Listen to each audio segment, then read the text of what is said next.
Welcome back to the True Transformation Podcast. My name is Josiah Novak, and today I have my good friend Cody Jefferson on the show. I'm super excited for this one because I've actually known Cody for quite some time.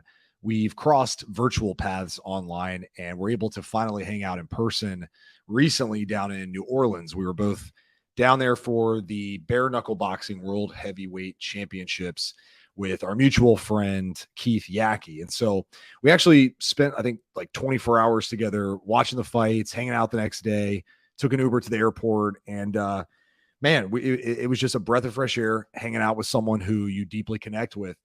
And I'll just speak freely, it's not easy to find people that you can trust and people that you can establish real relationships with. And Cody is definitely one of those people for me. And it's pretty epic when it happens because, like I said, it's pretty rare. So Cody is just someone that I'd love for all of you to have on your radar. He puts out tremendous content, but besides that, he's just a very, very passionate and successful father like myself. His passion currently is just building up other business owners to help them reach expansion and success and set new standards for themselves in all areas without sacrificing the things they hold most dear, like their family and their relationships, their spirituality, and all those things that we tend to throw away when we're chasing success. Cody helps us get all of that. He currently has his Embrace the Lion round table. You can check it out at etlroundtable.com. If you are a fellow successful, driven individual who wants to expand his business but not sacrifice what he loves the most, it's designed for kingdom-minded men, and I'd love for you to check it out at ETL Roundtable. You can also connect with Cody at codyjefferson.com. We rap about a few different things, including fatherhood, setting new standards, how to raise our kids, the fears we have as men and as business owners. I think you're really going to enjoy this one. So sit back, relax, and make sure you connect with Cody Jefferson. You're going to love this one. Before we jump into the show with Cody, I just want to give a quick shout out to today's sponsor, Butcher Box. Butcher Box, man, they are just dropping serious heat with this year-long special they have for free chicken nuggets. Man, say goodbye to Chick-fil-A.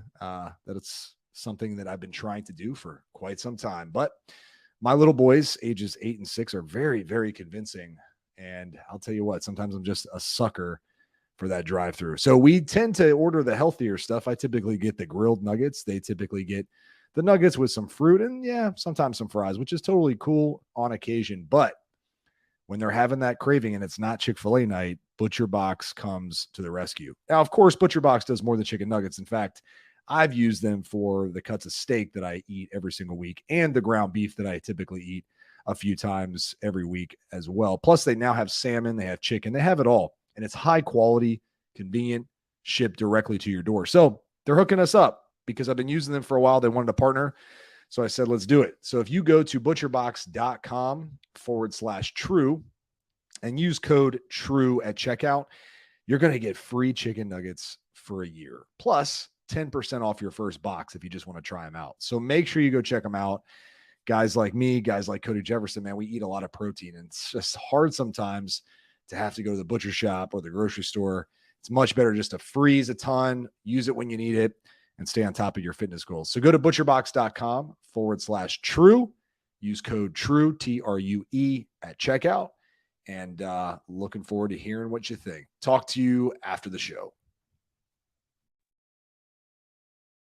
Dude, Cody, man, I feel like I'll just say this up front and hopefully it's not awkward.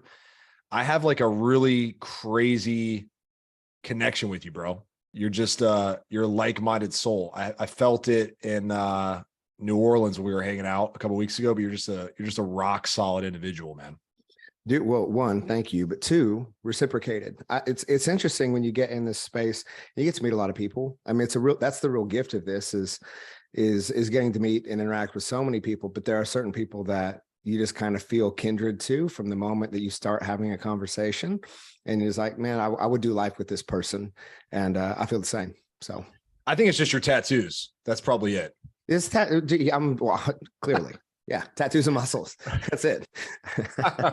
Yeah, and then when you play some weird, like sci-fi version of crab soccer together, then all of a sudden it's like you're just bonded for life, man. I was gonna say it pulls men together in a unique way. Yeah, your bodies are contorted in ways that you're not really supposed to see in other men. Well, actually, I can't even say that because I wrestled, so we saw bodies contorted in a lot of different ways. So Exactly. I've been bent in some really awkward positions in my wrestling days. I'm not a high level guy like you, but I experienced high level wrestling on the wrong end of things. fair enough. Fair enough. There's a lot of ways we can go with this conversation. Let's just tame it. Exactly. Well, for those who don't know, we got a chance, and I mentioned it on the intro, but we got a chance. We've funny enough, we've known each other via the online space for a while. I can't remember exactly when we ran into each other. I feel like we met each other. I want to say, were you at 2017 Meltdown? You know what? No, maybe we 18? ran into each other through, I want to say there was an event in Georgia of some kind that I may have ran into you through. That could be way off, but that was like around. We met somewhere. I just don't remember where. Yeah, it may have been something like the alpha men's fashion guys. Like I don't know. I really, there's a lot of circles that I think we both have run in over the years. Yeah. But I remember just early on in our interaction, one of the things that stuck out to me about your messaging, and actually, I think you told me this, and maybe it was directly or indirectly, but you were pretty adamant about the fact that I needed to know my worth at a higher level. And I don't remember, you probably have dropped so much gold over the years, but that message really resonated with me back then.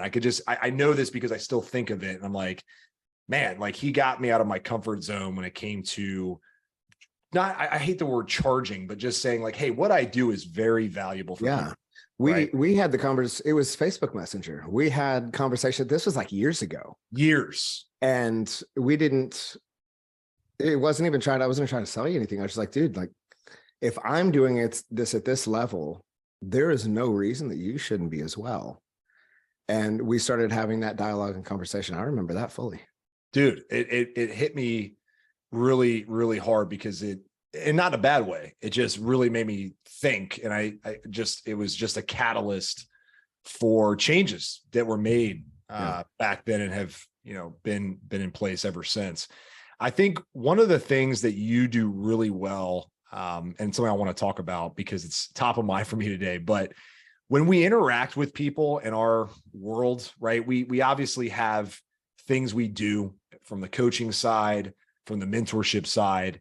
We have products, we have courses, we have ways to engage people.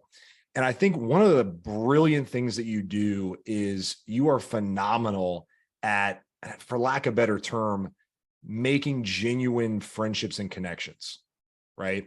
And that's a skill that not a lot of people have, especially in our space. Even guys who are like well-spoken, who have phenomenal information, who are just like epic speakers on stage. Yeah. They still in a way come across like, hey, I got something to sell you. And if you don't buy it, we really can't be friends. Mm-hmm. I don't have that vibe from you at all. It's almost like I can confide in you. I'm barely like, I don't know everything about you, but like, it's a really special skill. Was that something that you've naturally had, or was that cultivated through work over the years? And I guess if it was, how did you do it? Yeah.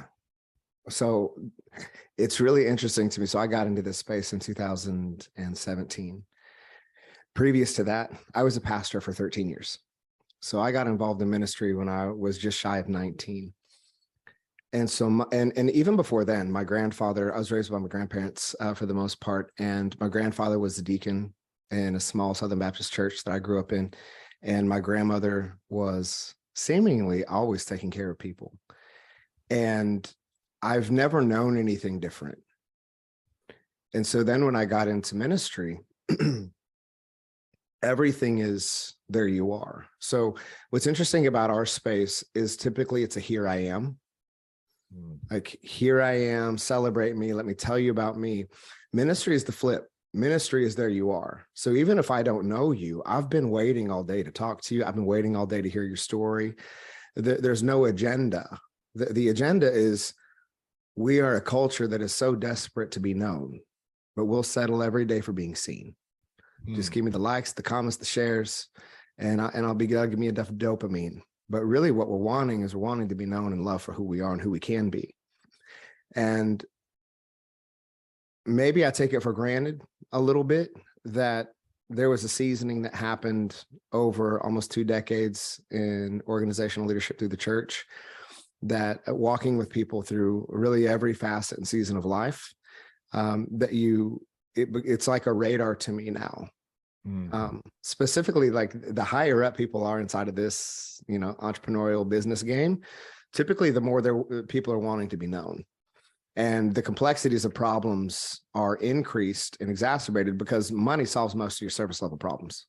Sure. And so we're left with, one, the identity that we've cultivated through social media and being online and the people that we surround ourselves with. And so there's a certain level to keep up to an expectation, to live up to an expectation, or to live up to an idea of who we think people believe that we are based on the content that we distribute. And so for me, I love all that. I love what you do. I can look up what you do. I can Google you, I'm sure.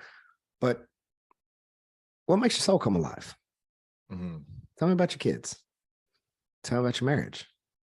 Tell me about what you believe. I'm not here to convert anybody, right? I got out of the conversion game when I stepped out of occupational ministry, but that doesn't mean my heart is any different. And so for anyone listening, a really simple way to shift some of that identity is to go from being a here I am person to a there you are person. So how can you celebrate every person for where they are? I mean, even the fact that, like, dude, when I started in this space in 2017, I went to my first conference. I didn't even know what a podcast was. Sure. I'd never. And so I came into the space, and it was such a jolt for me because I'd never been around so much leadership that was so self-serving. It was very different because it's just not what I had no framing for it. And so for me, it's just staying true to that identity, staying true to the man that I know I'm called to be, also staying true to my grandfather passed in 2013, but also being mindful that he's watching and being a man that he'd be proud of. But also recognizing that I'm also setting the bar for my son. And so every day we're setting a standard. And sometimes that standard is one that we're proud of. And sometimes that standard is one that we fall to, right? So you don't rise to the level of your expectations, you just fall to the level of your standards. And so setting the standard for my son, like, how do we treat people? How do we love people? How do we walk with people? When I was in my early 20s, I did some traveling, playing music with some larger names in Christian contemporary music. And I would come back to my small United Methodist church of 300 people who were mostly over the age of 50. And man, I would just tear that place apart. Like, we need to be doing this kind of music. We need this kind of lighting. We need to talk like this. This is because we're losing the youth, and this is what we've got to do. And this is how we've got to do it. And I remember our worship pastor, who had done a lot of really great things in music and was just an amazing leader. He pulled me into his office and he said, "Hey, I hear you. And you're not wrong. And there's a lot of things that we need to change, and you've got a vision for it. And God's placed the vision inside of you. But there's 2 ways to lead. We're all trying to get to the top of a mountain. And you're already there. So there's 2 ways you can do this. You can do what you're doing, which is standing at the top of the mountain and yelling and telling us that we need to catch up, and telling us that we need to just start walking faster, and telling us we need to leave certain things behind, and telling us that where we're at is not where we're supposed to be. And that's a way. That's the way most people lead. There's another way, which is that you come back down the mountain and you walk with us, and you help us see the vision, and you help us cast a vision that alongside you is part of our own vision. And you give us permission to have that vision as well. And that's just been the way that I've always led.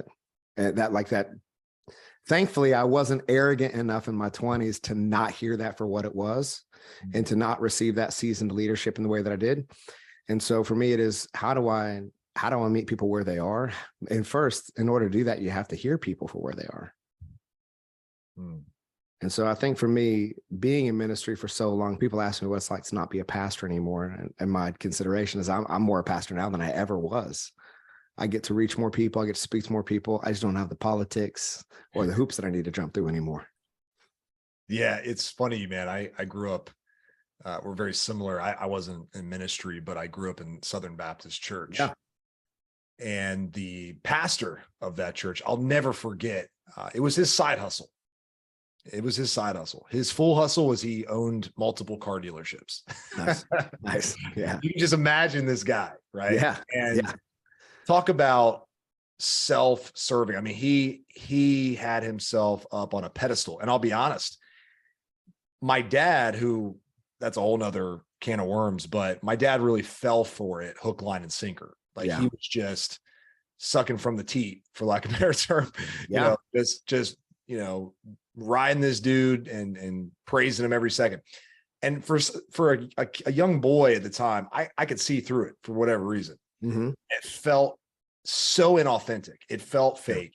And it turned me off from Christianity for a long time. And I think about that all the time because I wonder how many people, like in our space, like your space, for example, you do so many amazing things, but like with your mentorship program for business owners and stuff and the things you have going on, if you led from a place of, look at me, look how amazing I am. My crap doesn't stink. You suck. Yeah. And we're all guilty of doing it sometimes. We don't even want to do it, but how does that turn people off? And then maybe they get lost for a long time on their path. Well, and there's a really fine line and a dance that occurs between that humility, but also having a confidence and a certainty in who you are that commands leadership, right? And that commands that respect, to know like, man, this guy knows exactly where he's going. He knows exactly who he is and who he's called to be and created to be, but there's not a lot of ego around that.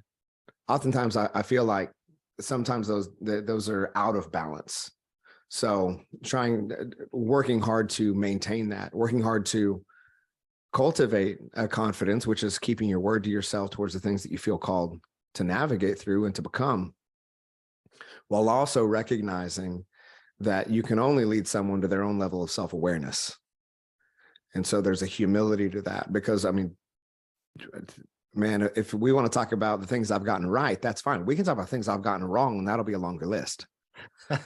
So there's a humility that has to exist inside the container of confidence to say, yeah, but only by grace am I here.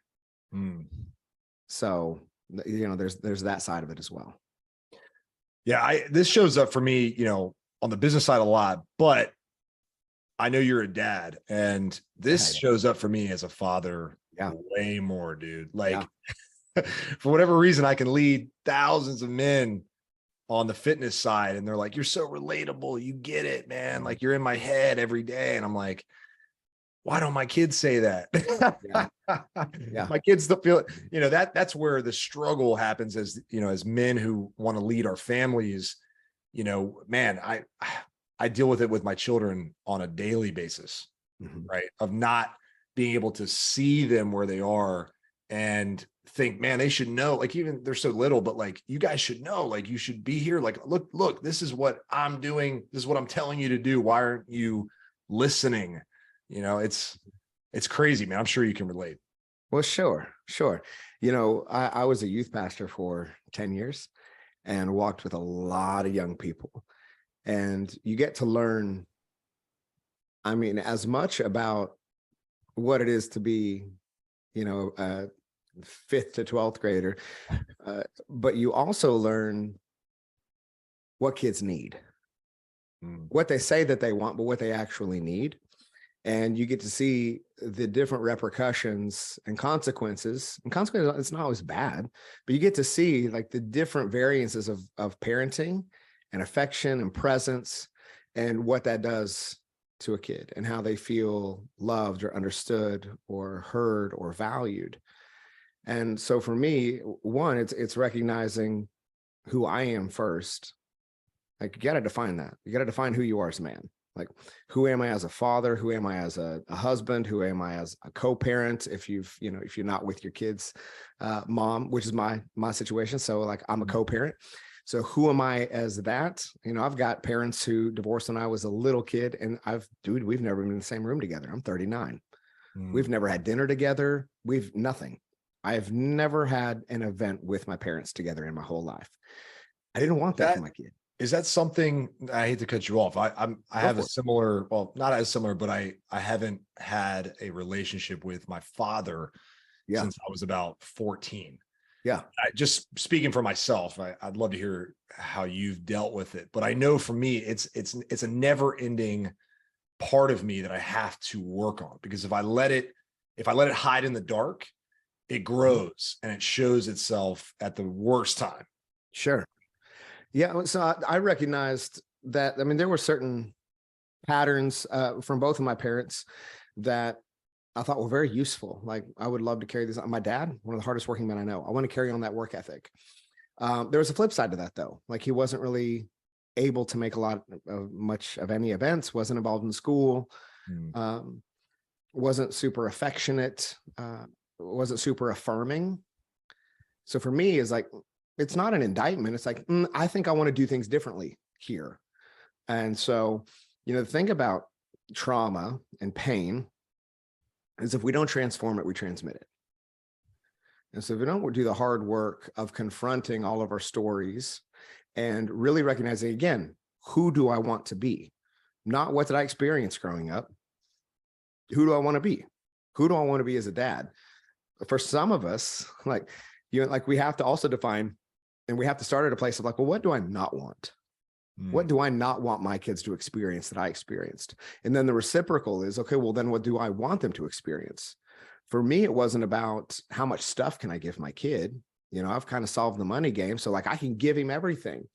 The problem is, if I just give him more things, then I'm continuing the trauma cycle that I endured, which was, I had a dad that worked all the time and wasn't really present. But now if I give my kid a bunch of stuff because I work all the time, I'm still not present. I'm just giving him more stuff that I didn't have growing up, because we grew up very, very simply in a single bedroom trailer. Right. So it is, now, what did I actually need? I needed presence. I needed physical presence. I needed affirmation. I needed somebody to teach me about life and love and loss and money and success and what it is to be a healthy man in relationships and what it is to believe in God and what it is to question that. Like, how do we navigate this? So that was the shift for me, is really looking at my son as his own person. He is 8 years old. He is too smart for his own good. The kid is he's off the charts smart, like to the point where, like, we have to figure out different things for him to do because he gets done with his work. He's just smart. He's a better athlete than I ever was as a kid. But making sure, because I know my own propensity, which is to be driven towards affirmation and to be driven towards seeking that affirmation because I never got it from my dad as a kid. So making sure that I don't turn my son into someone who is always seeking to be the best because I'll love him more. Making sure that he understands that he's loved just the way that he is, that I'm proud of who he is. I'm proud to be his dad, regardless of his accomplishments. But because we are Jeffersons and we're built a little different, we succeed and we learn through our loss. And framing it that way for me has been really useful. And not looking at my son as an extension of me, but looking at him as an individual who I'm responsible for shaping. I'm the standard. In how I show up physically, I'm the standard. In how I provide, I'm the standard. In my patience, I'm the standard. And listen, my kid is Dennis the Menace. Like, be very, very careful, since we're on the conversation of faith. Be very careful the stuff you pray for. Do not pray for more patience, lest you want a kid who is incredibly independent and too smart, who can manipulate everything that you say and remembers everything that you say and will use it against you in a moment's notice. Right? Dad, can we go here this weekend? Maybe. Next day, Dad, can we go here? I don't think so. Oh, okay. Well, I just thought Jeffersons kept their word, but okay. That kind of crap is what I'm talking about. It cultivates a seasoning inside of you that literally some days is like your head is spiked on the thorn of a nightmare you can't ever imagine. And all you want to do is break things. But then on the flip side, you recognize that's not maybe useful. And that might be what your dad did growing up. And so you're going to choose a different path. And God has given you a grace and an opportunity to practice and season that patience, which is what you prayed for in the first place. Our kids would get along. Oh my gosh, dude. Listen, I love my son is the most effortlessly cool, confident kid. Like, he's just great. But man, he's getting to that age where he tries to like use words to like pit like his mom and I, or Sarah and I, or anybody. Like, it is the most fascinating thing. And you want to direct it, but you also recognize, in studying like just child behavior and psychology and development, like, he's testing boundaries. Like, typically this happens later. He's just intelligent, so he's learning it early, and he's learning, what can I get away with? How does manipulation work? How does using words, like all of this, how can I turn on emotions and get what I want? Like, so being mindful to, one, nip those in the bud, but also not hold it against him or get super frustrated, because you're doing what every normal, healthy kid does, which is test boundaries and try to create some semblance of independence for yourself. Totally. Yeah, it's crazy. I prayed for a boy. I got two, which is hitting the lottery, but I prayed for boys who were similar to me, who liked all things I liked. I got that.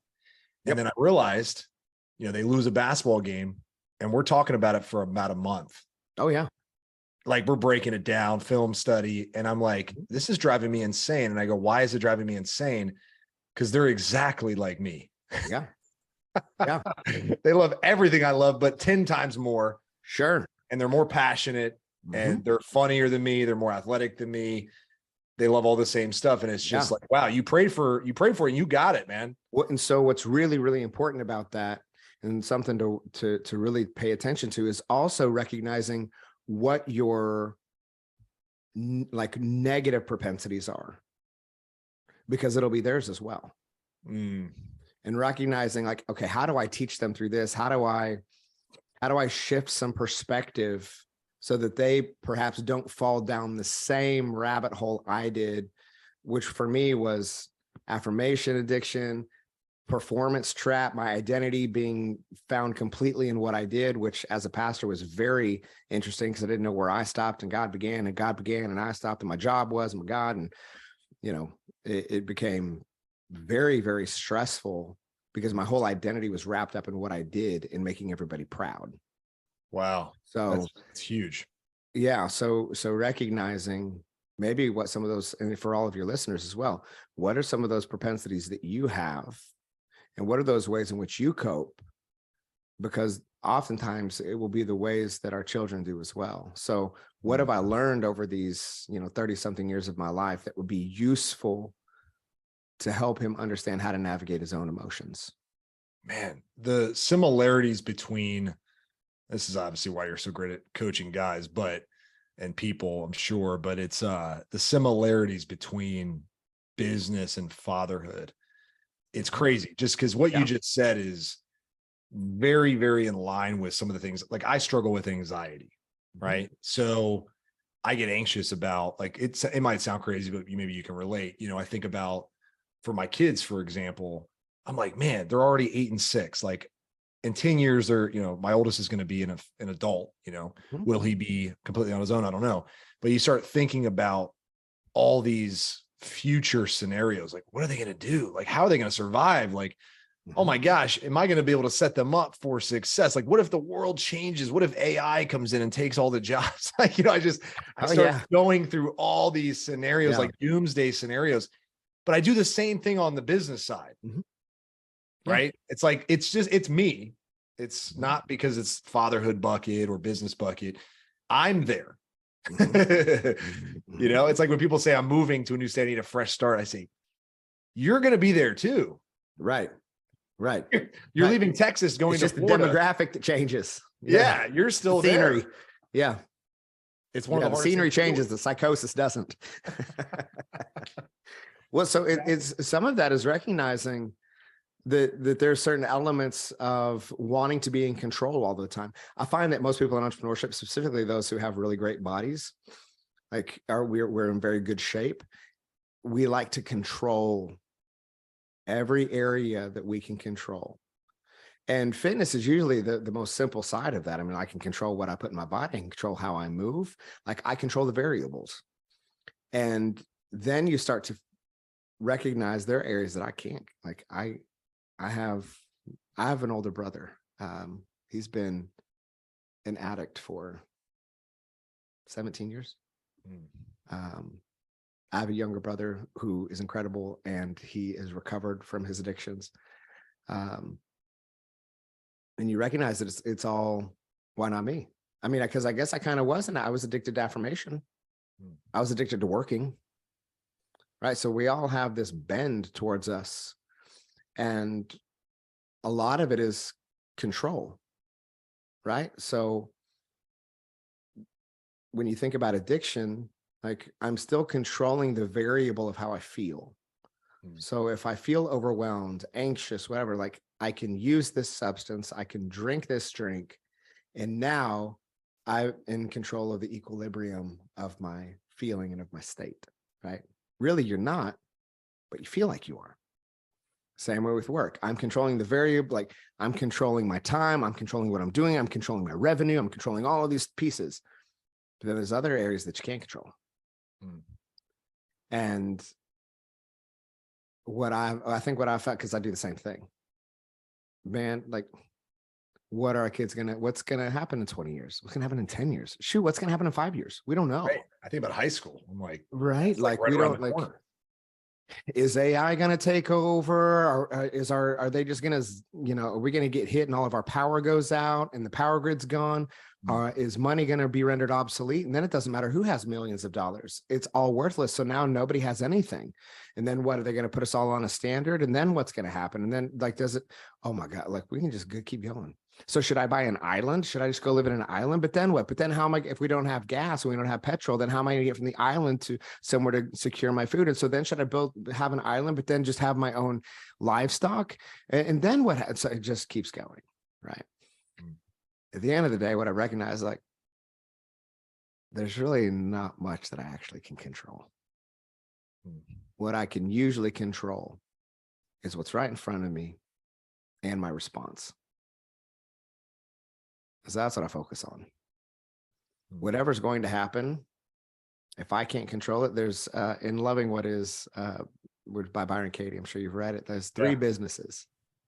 There's my business, there's other people's business, and then there's God's business. Future, life, death, all of those things, that's God's business. I can't control it. And so if I'm trying to be in God's business, I can't be in mine. Can't be in two businesses at once. This is why I don't keep up with pop culture or anything else. Because if I'm trying to be in other people's business, if I'm trying to figure out what the latest is with whoever, celebrity, whatever, if I'm trying to be in your business, I can't be in mine. So I focus on what I can control, and I focus on my response to things that I cannot control. But it's a daily death. It is, man. It is. I mean, I'd be lying if I said I haven't lost sleep. Oh, dude, I'll wake up. Yeah, I'll wake up. It's just dumb. I'm like 3 a.m. like researching living off the grid. I'm like, yeah. Where am I gonna? And the worst thing is, and this is something that I don't know. I'm sure you struggle with this too, but it's like, I think as guys in our position where we're very driven, we're ambitious, we thrive under the pressure. We want that pressure. We want, like you wrestle, that's that's like the ultimate individual sport. Yeah. You thrive in that scenario, but you also think about some really high pressure scenarios. I Sure. think about like, with the kids, it's the kids thing, especially, I'm sure as your background communicated, like obviously fatherhood is such a big deal for you. And it is for me too. It's, I want to stop a pattern of terrible fathers. Yeah. Sure. And you think about the scenario of like, well, what if the world completely goes batshit crazy? And, like you said, money's obsolete, doesn't matter. It's like, what are my kids going to look at with me? Are they going to say, man, Dad, you were prepared? And I'm like, how do you prepare for something like that? For sure. Right. Right. Well, at the end of the day, like even thinking about buying land or anything else, I mean, there are now sanctions to where if it's deemed the air is not quality or it's polluted in some way, they can take it. So Yep. it's like, and then you've got people who are like, well, yeah, but I've got my guns. I'm like, no, really? Is that's the play we're going to make here? Like you think that's going to save you? Like, right. Yeah. Cool. You're Cool, man. Glock.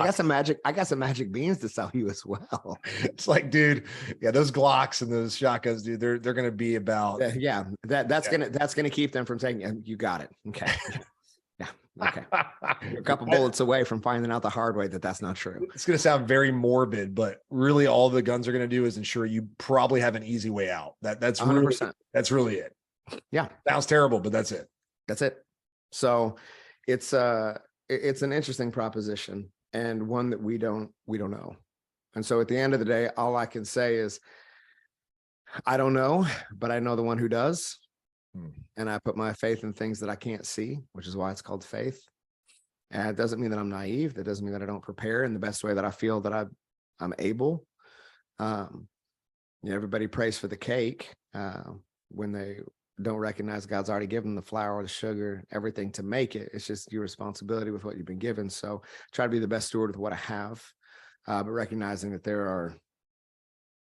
I'm not in control of the oven. So, Dang. Dude, so with business, because I know we both are in the online space and you work with, a lot of other businesses and people in general. How do you, in today's world, in today's environment, because it seems like the environment changes pretty quick and there's always the new this, the new that, but you do such a great job of, we call it organic marketing, but I guess for the person who's listening, who's like, what does that even mean? Right. It's just putting out quality content on a regular basis that doesn't, isn't driven by, money that you spent to get it in front of people. It's just driven by you putting out content that is going to help people on a consistent basis, basically manually or with a team that does it for you. But ultimately, when you coach people right now, what are some of the key things, like as we navigate this online space, for the people out there? Like I talk to my guys all the time about, building a personal brand at a bare minimum. Sure. Like, hey, even a personal brand in your home, that's like a really good place to start. Your wife, your kids, how do they look at you? What do they look at you and get out of the values that you have in place? Where do we begin, or at least how do we continue to navigate up levels and standards in today's online business environment? Yeah. Well, one is defining who you are. So that's where we start with every person that comes through any program or opportunity that we have, is we got to get very, very clear on who you are. Because if we don't get clear on who you are and what you want, you're going to try and define your success based off of what you see someone else's success, which may not be the mountain that you need to climb, period. Don't know, because you don't know who you are. And so by defining who are you, so we have 4 pillars: head, heart, health, and habits. So from a head perspective, what do you believe? What is your belief system? What do you believe is possible? What do you believe spiritually? What do you believe emotionally? What do you believe? 2 is heart, which is relationships. So who are you as a husband? Who are you as a co-parent? Who are you as a dad? Right? Who are you as a business owner or a CEO? Or who are you? Who is that man? Right? Physically, you got one body. Who is that guy? And then from the business perspective, which is habits, which is our 4th pillar, that's just how you treat your time. So what are the margins and boundaries, right? And who do you become in that process? So then we have a phrase: this is who I am, so this is what I do. I don't care how you feel about it. I don't care, because we don't we don't drive off of emotion. People ask me, are you happy? I'm not happy, but I don't, if I'm chasing happiness, I'm chasing dopamine. If I'm chasing dopamine, I'm chasing an external experience. I don't need to chase that. I just am who I am. Are you ever sad? Sometimes. I just don't stay there.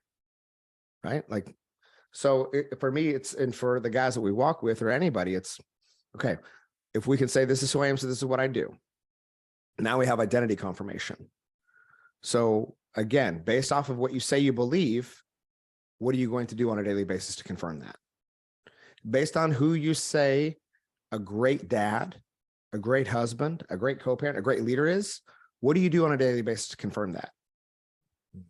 If you say, this is why like the whole, like losing weight or something, because now we're on the physical pillar, is a bit arbitrary to me, because it's the same way with like 75 hard or anything else. Not a knock against those things. It's just when you're goal driven, once you hit the goal, you tend to stop. Correct. So it is not, I'm going to lose 20 pounds. Cool. Do that. But in the process, understand that you're an athlete. So athletes just train every day. Athletes only eat certain foods. Athletes drink water. Athletes probably don't, get pissed drunk every day. Athletes don't do certain things. Athletes go to bed at a reasonable time. You'll find that regardless of where I am at any point in time, like, dude, in New Orleans, I was so tired. I'm like, dude, I go to bed at 10 p.m. Like, why are you and I were struggling? I'm like, what are we doing here? I needed steak and sleep. That was it. I'm like, listen, because we live by a set of standards. I don't party. I don't go out late. I don't go anywhere by myself. If I'm out of town, I don't sit at a bar by myself. I don't get in elevators with women. I don't get in a room with women. Like, things I learned in minutes, like they just stay. These are the standards. And so if you're an athlete, well, then this is just what you do. Okay, how you feel about it? Dude, I love that. And then from a business side, right? Like, okay, well, if your projections are, I want to be a 7-figure business owner. Okay, cool. Like, good for you. That's great. Everybody wants this illustrious 7 figures. I think that's amazing. We've got a few billion in our portfolio in potential exit valuation. So like, I understand what that takes, but also understand, what are your boundaries and what's the margin? Who do you need to become? What are the daily actions that get you to that result? Right? Typically, it's not what you're doing right now. And it's not the things that you're worrying about right now. Because if you got healthy margins financially in a 7-figure company, you're not worried about the same things that somebody who's barely making 10K a month is worried about. So we need to remove the emotional construct from the things that you think you're worried about when you start operating at this capacity. This is who I am, so this is what I do. Does this CEO worry about these low-level problems? No. So why am I worried about it? We just have to catch up on time. The skills, because there's always a gap, the skill gap, the emotional constraint gap, the relationship gap. So we're like 1 degree away from meeting the person we need to be able to take our companies to the next level. 1 hire away, right? 1 fire away sometimes. So remove all of the emotional construct. We're not doing any of this to feel a certain way, because if you do this in your relationships, you'll start to make covert contracts. I'm doing this, but I want to feel a certain way. So I need you to return it in a certain way so that I feel validated. So now everything's contextual and contingent on how you make me feel in the process. So now it's not really love. It's a form of manipulation. So now it's not, well, I got you flowers, not just because because I'm a man who is a husband, and I believe that the standard is my wife has fresh flowers every single week. That's our standard in this house. It's not because I want her to be like, oh my God, you're so amazing, and post it on social media. And we're very quiet. You barely see us post anything on social media about her. Like try to, it's called the private life for a reason. So I'm not doing it I'm doing it so that my Stetson and Titus see, that's what a man does. That's the standard. That's what a man does. We'll walk by flowers and Stetson will be like, I'm going to get Sarah some flowers. Okay. I'm going to get my mom some flowers. Okay, cool. Throw them in the basket. That's who we are. That's what we do. Right. I love that. We'll cut through a center aisle just to get to the checkout at the store. And Stetson will be like, this isn't what we eat. I'm like, we're just cutting through, bud. We're just cutting through. Take a shortcut.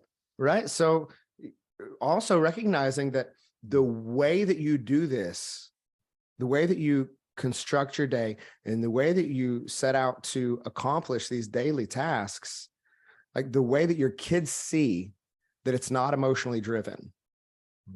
There's just identity. This is just what Jeffersons do, bud. This is just who we are. Right. I think if I'm outside working out in the mornings, because I'll do body weight training in the mornings, sessions come out and start working out with me. Why? We're athletes. It's just what we do. We're athletes.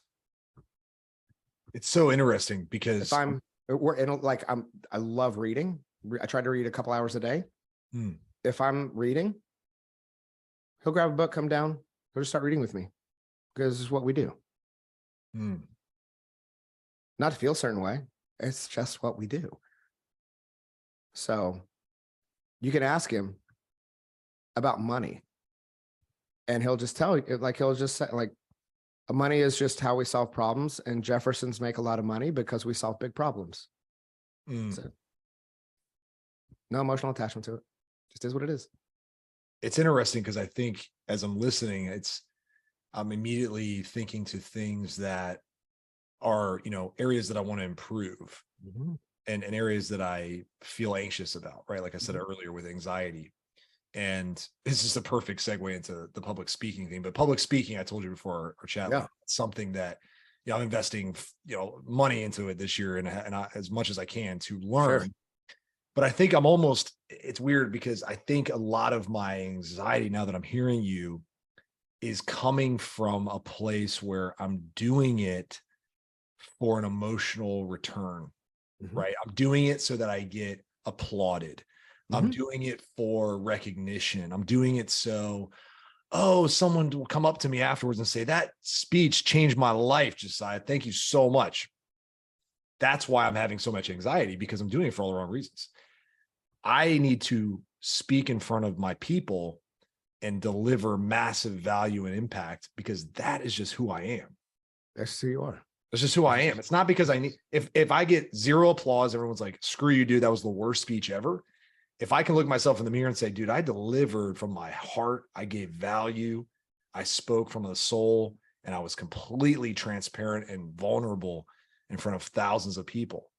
Don't matter. That's it. Because if you live for their affirmation and praise, you will die by their silence and criticism.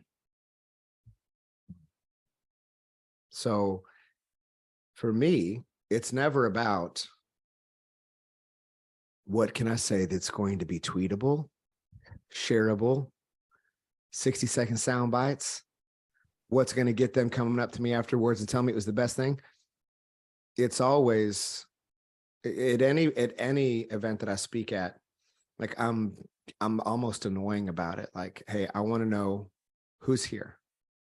I want to know demographics. How many men, how many women, what's their age? Are they married? Do they have kids? What's the top line of what's the median top line of everyone here? What kind of numbers are they running? Why are they here? What are you hoping they get out of this event?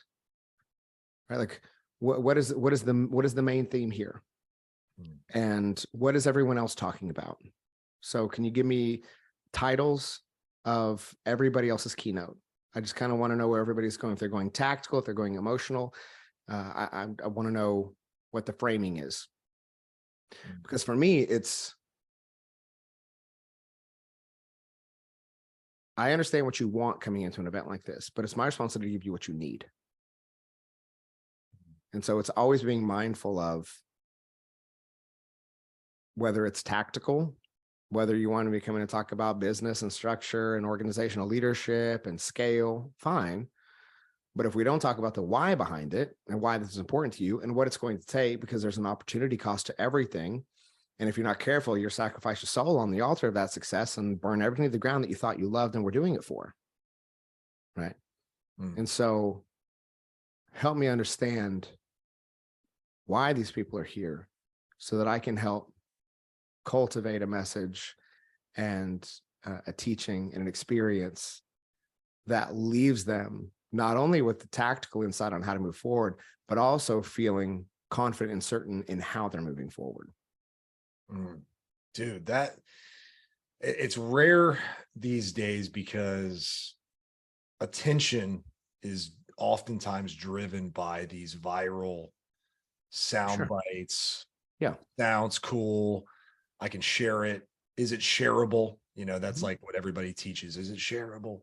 Mhm. Um, it's funny because, man, you can almost see it now, right? Where like podcasts, like what we're doing right now, Yeah. for those listening, you see, and I post, we pull the best stuff from this show, and we want people to Always. remember it, right, and share it because it's truthfully, we don't want to lose the gold from the show. It's like there's a Right. lot of good stuff. I mean, today Right. alone, we've probably dropped about 1,000. And if you it's valuable, you want your people to gain from it. Right. But you see people who literally, and this is crazy, like I didn't realize this was happening, but like you see people will set up a podcast studio like the ones we're sitting in right now, and they'll film themselves like they're talking on a podcast, right? And they're just Yeah. they're just reading off of a viral script of like, I'm Oh going to say yeah. this for 60 seconds, looking like I'm talking to someone on a podcast, and they'll post it like they're this big podcaster. And I'm like, damn, it's no wonder people are really struggling out there to find their way Yeah. to do the things you're talking about, because man, the people who are gathering all this attention and gaining all these eyeballs are doing it from a place that is like completely fake. Mhm. you know Right. um Well, and it's that's crazy. why it's so important to distinguish the difference between attention, virality, influence, and leadership. Influence can be bought. Mm. You can put money. And so I'm the guy. I don't run ads. I've never run ads. Everything I do is through other people's audience and shared content and people resonating with the message. I don't sell from the things that I speak. Like a lot of my content is chopped up is from stages, and I'm selling identity and transformation. I'm selling potential and purpose. I'm selling who you can become, not a product. There's no commodity there. Mm. And I think that's refreshing to a lot of people in a culture where everything is trying to sell something, but also recognizing that there's a certain seasoning that happens over time and continued repetition, which is where leadership is found. Mm. And you can't fake that. And I think it's very easy to fake influence. You can buy followers, you can buy likes, you can put ad spend behind your videos and gain a lot of views and gain a lot of traction. But that doesn't mean that you're ready for the leadership that comes on the back end of that. Mm. And so being mindful to, as much as you qualify criticism in your life, to also qualify the praise, to qualify the insights and the education and the information that you're putting into your subconscious and putting into your brain. Mm. Because we're a generation that is so information heavy, but I think we're starving for wisdom. Mm. And so when you find it, you hold on to it. And when you can see that it's sincere, that pulls on you a little bit differently than a 60-second talking head soundbite. Totally. Yeah, no, and even, at our level where, I mean, it's going to sound bad, but I don't pay attention a lot to things online. Like I miss a lot, right? I just don't have the time anymore. I'm creating, I'm coaching, creating. I'm at the point my team manages. Like I'll post to my stories because it's important for people to recognize like I am who I say I am. I'm just a normal dad in Oklahoma that gets to do a lot of cool things. But my team manages everything because I just don't want to be online. You can either get sucked into a comparison trap, you get sucked into a lot of other things, just time waste. And even for our communities, they're on Slack because I don't want you on. So I don't want you on a Facebook group. I don't want you, because then you're tempted to just scroll and you're going to waste time. Yep. Oh, speaking of time, one of the things, I know we're at the end of the day, we're a fitness podcast. At least that's where we start. One of my beliefs, you asked the question, like, what do you believe in? Like, what do you stand for? And we believe, or I believe, especially from leadership standpoint, that fitness is the lowest hanging fruit to improving all areas of your life, even your faith, right? If you're like we're men of faith, I was out of shape physically for a long time, and I, no wonder, was led astray from my faith for a long time. Got my body back to a good place. Funny enough, my mind followed that, right? And all of a sudden I was back to where I felt my best spiritually, physically, financially, all that. So we believe fitness is lowest hanging fruit. I'm curious to know just a couple things that you do fitness wise. You mentioned the body weight workouts, but I know our listeners who are obviously going to want to follow your stuff are probably curious to know about some of the fitness and nutrition routines that you have. Oh yeah. So I work out 2 to 3 times a day. Really? 2 to 3 times? Holy crap. I enjoy it. So I really enjoy it. If on the weeks that I don't have Stetson, like I'm at the gym at 5 a.m. So I'll hit 200 stairs, strength train, then I'll hit the ski, and then I'll hit sauna for 30 minutes. Afternoons is typically HIIT training. Or if I don't go to the gym in the afternoon, I'm at baseball practice, or I'm at wrestling, or I'm at jujitsu. So functional fitness on that side. I walk throughout the day. So what you can't see. So if you're watching this, this is actually a standing desk. And my chair is way propped up. So if I stand up, I'm actually about the same height. I'm a staggering 5'6" for everybody listening. It's you're also comes in small packages. You're 5 feet wide too. Your lats. Yeah, I'm a wide guy. But I have a treadmill under my desk. So I'll usually walk 3 to 5 miles a day while I'm working. Not trying to like win any speed records. I'm just walking all the work. And it's great because it's a shift in energy. It keeps you very, very focused. And it's a great, baseline. We call it like a gray or blue zone, way to just burn fat while you walk and while you work. And so just being very, very efficient in that way. As far as diet goes, I'm not huge on counting my calories and macros from a logging standpoint. I've been doing this for so long. And I think that's something that's very, very important to recognize. This is all I've ever known.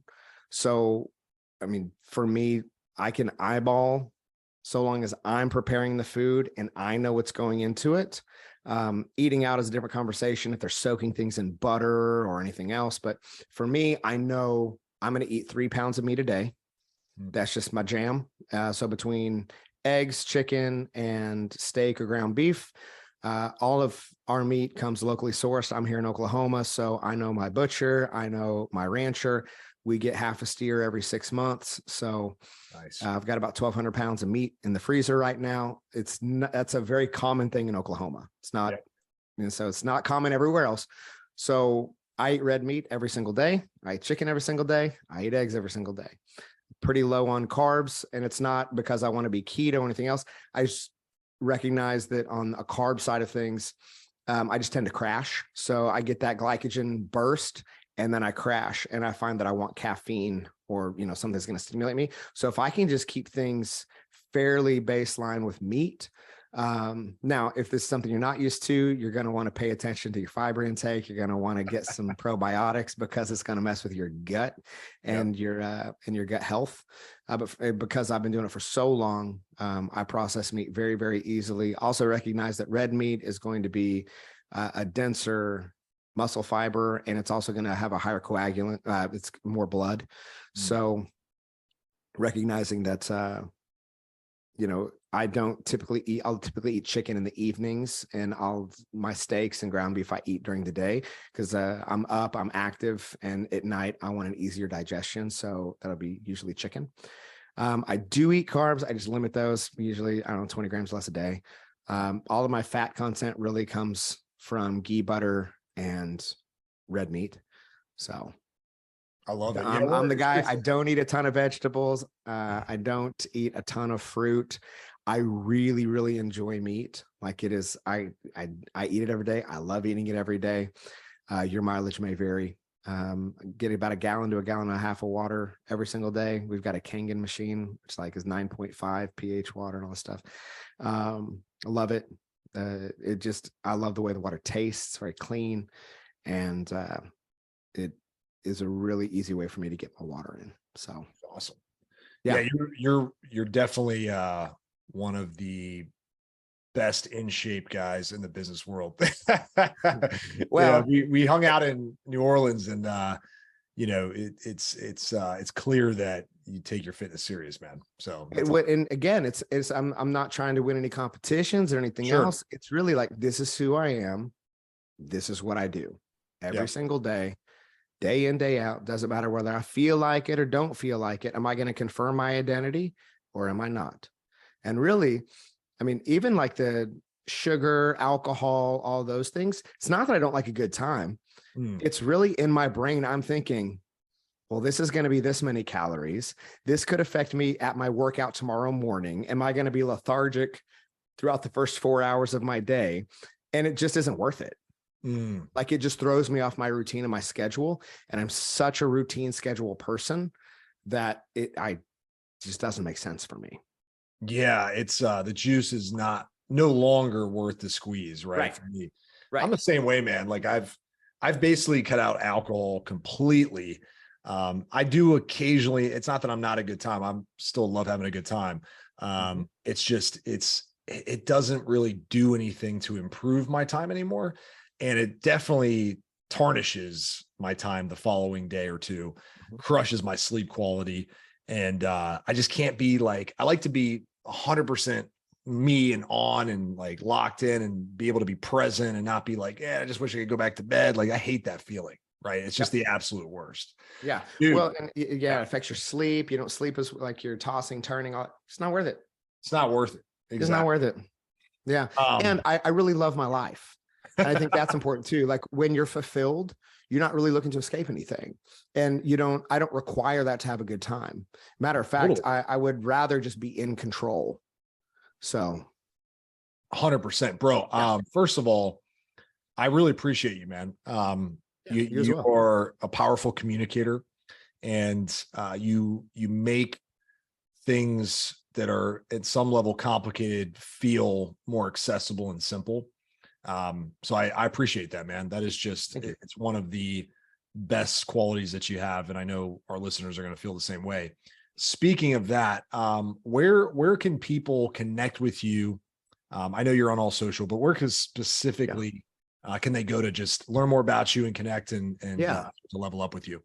Sure. I mean, this sounds, I mean this with the least amount of pretentiousness ever, but you can just Google me, which is a cool thing to say. Google me, bitch. Stetson loves saying that. He loves taking my bobblehead to show and tell. He's like, I'm not saying my dad's cooler than yours. But does your dad have a bobblehead? I don't think he does. Dang, I got to level up because he'll take entrepreneur and he'll be like, so this is my dad in this magazine. I'm not saying he's cooler, but is your dad in a magazine? I'm just saying. I'm just saying. CodyJefferson.com. If you're interested in like what we do on the coaching side, ETL Roundtable, which is Embrace the Line. So ETLRoundtable.com. But really, if you want to connect with me personally, just shoot me a message on Instagram. I would say that's probably the platform that's the most accessible for me. Just make sure, because we do get a lot of message requests, just put the name of the podcast at the top so that I know how to funnel it and I know where you're coming from and I know how to gauge like the baseline of the conversation. But shoot me a couple voice memos. Let me know your story. Let me know where you're coming from and how I can serve you. Would love to. Amazing. Yeah. So just mentioned True Transformation Podcast, and Cody's program is free. So we'll be good to go. There it is. Dude, I appreciate you, brother. Really, really glad we're connecting, and look forward to chopping it up with you again soon, my man. Let's do it. That wraps up today's episode. Thanks so much for listening to the True Transformation Podcast. And don't forget to check out ButcherBox. My kids are absolutely over the moon with these chicken nuggets. You can get chicken nuggets for a year plus 10% off your first box when you go to butcherbox.com/true and use code TRUE, TRUE, at checkout. Go check them out. They're great friends of mine, and man, they have an incredible product. Excited for you to check out their meats, their nuggets, and just make eating healthy that much more convenient. Until next time, life moves fast. Make it count. Talk to you soon. Peace.